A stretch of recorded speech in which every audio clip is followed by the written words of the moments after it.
President Donald Trump signed 4 executive orders at his golf club in New Jersey after failed stimulus negotiations with Congress. His executive orders cover the following: legal challenges are expected as legal experts question Trump's executive powers. Congress returned to session on July 20 and failed to reach a deal with White House negotiators over the previous 3 weeks. The House of Representatives had passed the HEROES Act in May, but GOP leaders wanted a smaller bill that included lawsuit protections for businesses, schools, and health workers. The majority of Americans want another $1.200 stimulus check, but stimulus checks were not included in Trump's executive orders.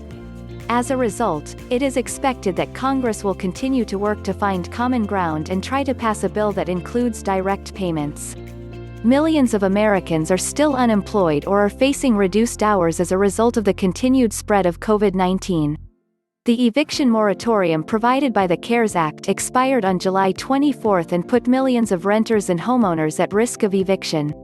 The executive order for eviction relief states that, in consultation with the Secretary of the Treasury, the Director of FHFA shall review all existing authorities and resources that may be used to prevent evictions and foreclosures for renters and homeowners resulting from hardships caused by COVID-19. Unemployment benefits. The CARES Act provided a $600 per week unemployment insurance benefit that expired on July 31. The new executive order extends the benefit at a reduced rate of a $400 payment per week. GOP leaders have said that they wanted a reduced amount of unemployment benefits because they feared that the $600 supplement was dissuading workers from re-entering the workforce. A study by Yale scholars found that unemployment benefits did not discourage workers from returning to their jobs. The executive order related to student loans extends deferments and calls for the temporary cessation of payments and the waiver of all interest on student loans held by the Department of Education until December 31, 2020. This extension will be a welcome respite for recent graduates and young professionals who have faced layoffs and reduced hours.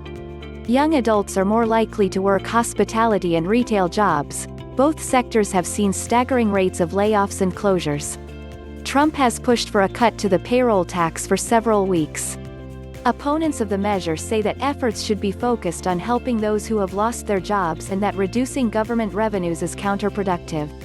The executive order provides a payroll tax holiday through December 31, 2020, and says that the deferral shall be made available with respect to any employee the amount of whose wages or compensation, as applicable, payable during any biweekly pay period generally is less than $4,000, calculated on a pre-tax basis, or the equivalent amount with respect to other pay periods.